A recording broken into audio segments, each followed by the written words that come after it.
दोस्त, आज हम एक डिजीज़ डिस्कस करने जा रहे हैं और वो डिजीज़ है ब्रेन से रिलेटेड और बहुत कॉमन ही डिजीज़ है जिसको आम तौर पर हम कहते हैं अल्जाइमर डिजीज़। अल्जाइमर डिजीज़ को दूसरा नाम एजिंग का डिजीज़ भी दिया जाता है।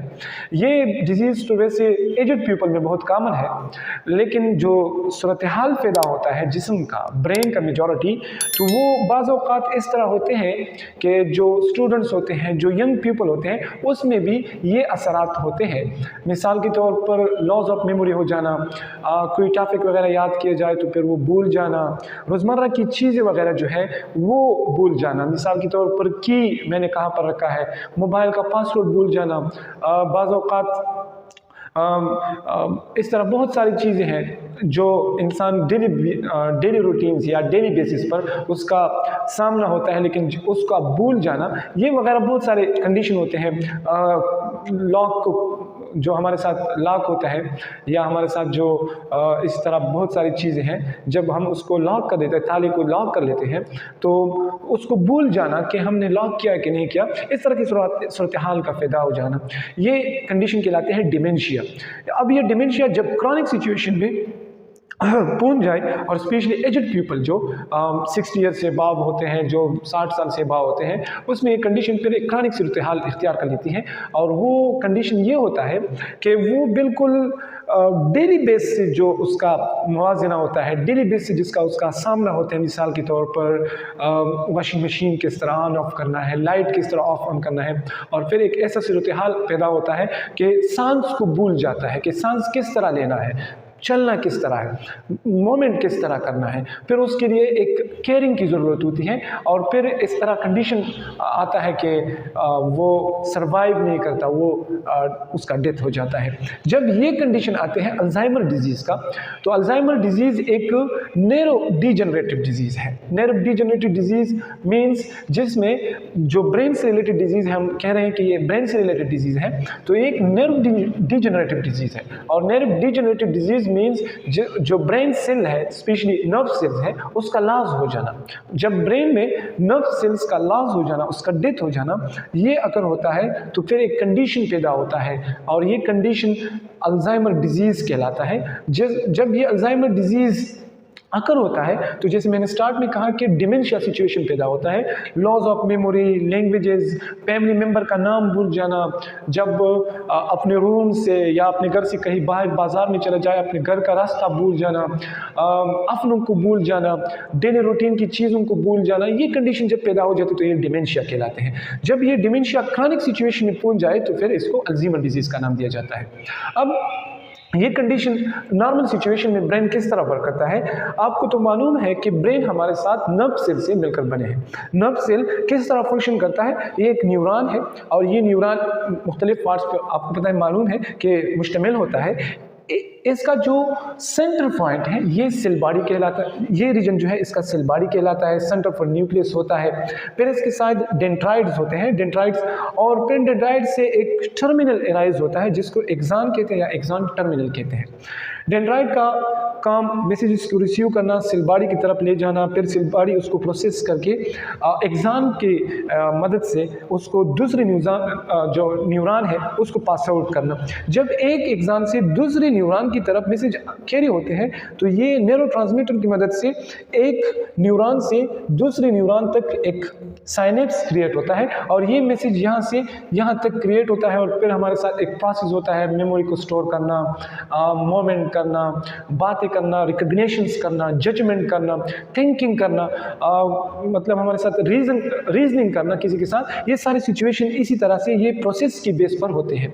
ये हमारे साथ एक नॉर्मल फंक्शन है कि एक न्यूरॉन से दूसरे न्यूरॉन तक मैसेज किस तरह कैरी होता है। एक न्यूरॉन से दूसरे न्यूरॉन तक जब मैसेज कैरी होता है, नॉर्मल सिचुएशन में एक साइनेप्स क्रिएट होता है और हमारे साथ एक प्रोसेस चलता है जो मुख्तलिफ प्रोसेस परफॉर्म करते हैं। अब ये अल्जाइमर डिजीज़ जब अकर होता है, इसका अभी तक एक ख़ास रीज़न मालूम नहीं है।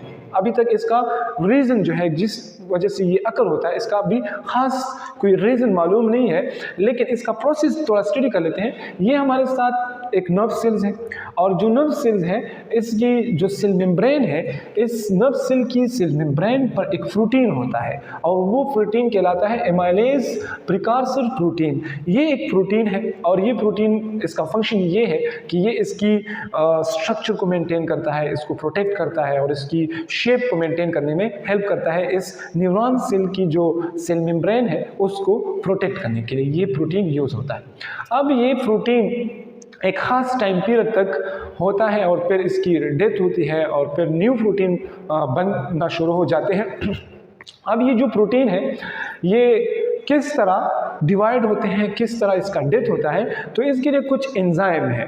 ये एंजाइम हमारे साथ एक है हमारे साथ अल्फा सिक्रिटेज, और दूसरा हमारे साथ है गेमा सिक्रिटेज। ये अल्फा सिक्रिटेज इस तरह का काम करता है कि ये इस प्रोटीन को बिल्कुल इसी साइड से काट लेता है, ठीक हो गया, इसका इस तरह का स्ट्रक्चर बन जाता है।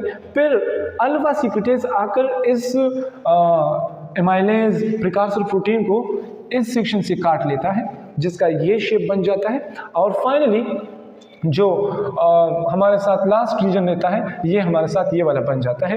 अब ये जो प्रोटीन टुकड़ों में यानी पार्ट्स में डिवाइड हुआ, ये सोल्यूबल है, डिसॉल्वेबल है वाटर में, और फिर ये हमारे साथ वेस्ट मटेरियल की शक्ल में बॉडी से रिमूव होता है, और इसी तरह ये प्रोसेस कंटिन्यू होता है। ये एक नॉर्मल फंक्शन है, लेकिन किसी अननोन रीज़न के बेस पर, अभी इसका रीज़न मैंने जैसे आपको स्टार्ट में कहा कि मालूम नहीं है, एक दूसरा एंजाइम है ये भी प्रेजेंट होता है जो हमारे साथ ये नर्व सेल्स जो टिश्यूज़ है अराउंड, इसमें ये एंजाइम भी प्रेजेंट होता है जिसको कहते हैं बीटा सिक्रिटेज। ये बीटा सिक्रिटेज इस तरह काम करता है कि ये इस अल्फा सिक्रिटेज से पहले आकर, इस बीटा सिक्रिटेज जो एंजाइम है ये अल्फा सिक्रिटेज से पहले आकर और इस प्रोटीन को यहाँ से काट लेता है, इस रीजन से, ठीक हो गया। इस रीजन से काट कर ये वाला सेक्शन या ऐसा बन जाता है। फिर इसके बाद इसको ये वाला रीजन काट नहीं लेता, इसको बेस से काट लेता है और इसका शेप कुछ इस तरह बन जाता है, और फाइनली ये जो लास्ट पोर्शन है ये वाला बन जाता है। जब ये प्रोटीन इसी से पहले आकर, ये एंजाइम इसी से पहले आकर ये शेप बना लेता है तो इससे बन जाता है बीटा एमिलॉइड। बीटा एमिलॉइड एक अनसेलेबल या मतलब नॉन सेलेबल है, नॉन डिसॉल्वेबल है, और ये एक खास स्ट्रक्चर में कन्वर्ट होते हैं। ये प्रोटीन, ये जो हमारे साथ प्रोटीन है ये एक खास स्ट्रक्चर में कन्वर्ट होते हैं जिसे कहते हैं beta amyloid non soluble protein. ये नॉन सोल्यूबल प्रोटीन या बीटा एमिलॉइड जो है ये कन्वर्ट होकर एक खास स्ट्रक्चर में कन्वर्ट होते हैं जिसे कहते हैं beta amyloid plaque. Beta amyloid plaque का नाम तो आपने सुना होगा। जब हम कार्डियोवास्कुलर डिजीज़ को डिस्कस कर रहे थे तो कार्डियोवास्कुलर डिजीज़ में ये जो आर्टरीज है उसमें एक प्लेक बन जाता है जहां पर आर्टरीज में ब्लड फ्लो मुतासिर होती है, तो ये एक उसी तरह का प्लेक बन जाता है। अब ये प्लेक किस तरह काम करता है?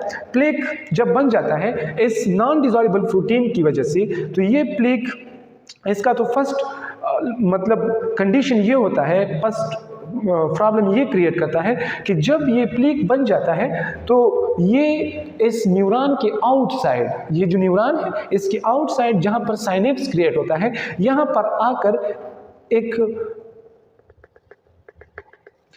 प्रॉब्लम ये क्रिएट करता है कि यहाँ पर आकर यहाँ पर ये इकट्ठे शुरू होना हो जाते हैं, इकट्ठे होते हैं, और फिर जब इस न्यूरॉन तक मैसेज कैरी करना होता है तो उसमें डिफ़िकल्टी आती है। और इसी तरह मेमोरी का लॉस होना, डेली रूटीन की चीज़ों को भूल जाना, यानी मैसेजेस की कैरी करने में प्रॉब्लम या डिफ़िकल्टी शुरू हो जाती है। क्योंकि यहाँ पर जब नॉर्मल सिचुएशन था तो मैसेज डायरेक्टली यहाँ पर पास आउट हो रहा था, लेकिन यहाँ पर अब एक बैरियर आकर हुआ। किस वजह से? इस बीटा एमिलॉइड प्लेक की वजह से। जब बीटा एमिलॉइड प्लेक की वजह से यहाँ पर कोई बैरियर या मतलब एक स्टॉपेज किस्म का आ गया, तो यहाँ से जब मैसेज यहाँ तक आएगा तो बहुत डिफिकल्टी होगी, तो कंडीशन स्टार्ट शुरू होना हो जाते हैं कि मेमोरी का लॉस होना, डेली चीज़ें भूल जाना, इस तरह के ये प्रोसेस स्टार्ट हो जाते हैं। तो फर्स्ट कंडीशन ये हुआ।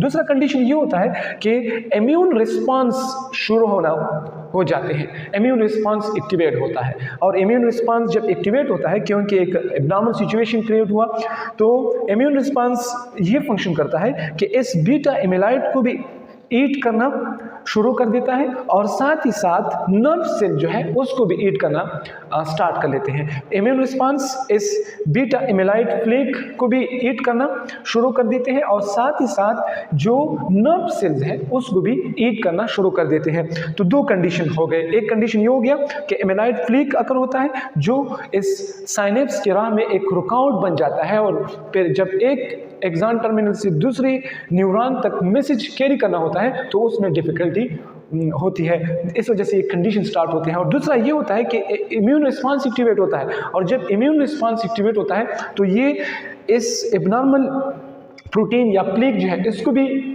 ईट करना शुरू कर देता है और साथ ही साथ जो नर्व सेल्स हैं उसको भी ईट करना शुरू कर देता है। इस वजह से उसकी नंबर में, उसकी तादाद में कमी आना शुरू हो जाती है। दूसरा कंडीशन ये है कि ये हमारे साथ नर्व सेल जो है इसमें माइक्रोट्यूब्यूल प्रेजेंट होते हैं। ये हमारे साथ एक माइक्रोट्यूब्यूल है और ये माइक्रोट्यूब्यूल इस नर्व सेल्स में प्रेजेंट होते हैं और इसकी जो शेप है, उसकी जो स्केलेटन लाइक स्ट्रक्चर, मतलब इसको मेंटेन करने के लिए यूज होते हैं। अब ये माइक्रोट्यूब्यूल जो है इसके अंदर एक खास किस्म की प्रोटीन होते हैं जिसको कहते हैं टॉफ प्रोटीन। टॉफ प्रोटीन, ये टॉफ प्रोटीन इस माइक्रोट्यूब्यूल को मेंटेन रखने के लिए, इसका शेप मेंटेन करने के लिए यूज होते हैं। लेकिन जब एक इस तरह का एबनॉर्मल सिचुएशन आता है तो ये काइनेज एंजाइम आकर अपने साथ एक फास्फेट को ले आता है, एक फास्फेट ग्रुप को लेके आता है और इस टॉफ प्रोटीन के साथ अटैच कर लेता है। जब ये फास्फेटेज या फास्फेट ग्रुप को इस टॉफ प्रोटीन के साथ अटैच कर लेता है तो ये इस माइक्रोट्यूब्यूल जो है इससे बाहर निकलना शुरू हो जाते हैं और एक टिंग लाइक एक स्ट्रक्चर बना लेता है, टिंग लाइक स्ट्रक्चर। और फिर ये यहाँ की जो एक्सॉन टर्मिनल है यहाँ पर कंगुलेट होते हैं। ये इस सेल बॉडी से बाहर निकलकर यहाँ पर आकर इस एक्सॉन टर्मिनल में इकट्ठे होना शुरू हो जाते हैं। तो ये जो पाथवे है जिस पर मैसेजेस आते हैं, जिस पर एक इम्पल्स एक जगह से दूसरी जगह कैरी होता है, तो यहाँ पर डिफ़िकल्टी बन जाती है। और ये डिफ़िकल्टी जब बन जाती है तो इसको एक ख़ास नेम दिया जाता है जिसको कहते हैं नैरोफिब्रिलरी टेंगल। ये नैरोफिब्रिलरी टेंगल असल में टॉफ प्रोटीन प्लस फास्फेट ग्रुप के इकट्ठे होने से एक स्ट्रक्चर बन जाता है जिसको कहते हैं नैरोफिब्रिलरी टेंगल।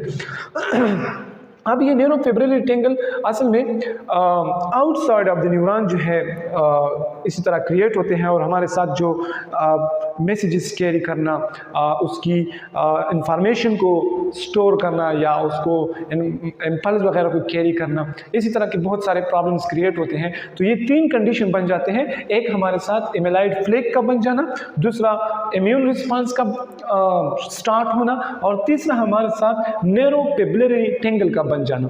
जब ये कंडीशन होते हैं, ये 3 स्टेप्स हमने कहा, जब ये बन जाते हैं तो हमारे साथ अल्जाइमर डिजीज़ जो है ये अकर होती है, ये स्टार्ट होना शुरू हो जाती है। और फर्स्ट कंडीशन ये आती है स्टार्ट में कि डिमेंशिया अकर होता है और डिमेंशिया स्टार्ट में रोज़मर्रा की चीज़ों को भूल जाना, मेमोरी का लॉस हो जाना, एक चीज़ यहाँ पर रख दिया फिर उसका पता ना होना, अपने घर का आहिस्ता आहिस्ता जब ये डिजीज़ क्रॉनिक सिचुएशन में पहुँच जाती है तो हत्ता कि जो डेली रूटीन की चीज़ें, मिसाल के तौर पर मोबाइल किस तरह ऑन होता है, दरवाज़ा किस तरह खोलना है, नॉकिंग किस तरह करना है, इसी तरह वॉशिंग मशीन वगैरह को किस तरह ऑन ऑफ करना है या किसी के साथ किस तरह मिलना है, रीजनिंग वगैरह, रिकग्निशन वगैरह, बिहेवियर चेंज हो जाता है। इसी तरह कंडीशन ये क्रॉनिक सिचुएशन में आते हैं और हत्ता कि जब ये बाज़ार में जाता है तो उसको अपने घर का पता भी नहीं होता, जितने फैमिली मेम्बर हैं उसके नेम्स का पता नहीं होता, यानी जजमेंट वगैरह जो है वो लॉस हो जाता है।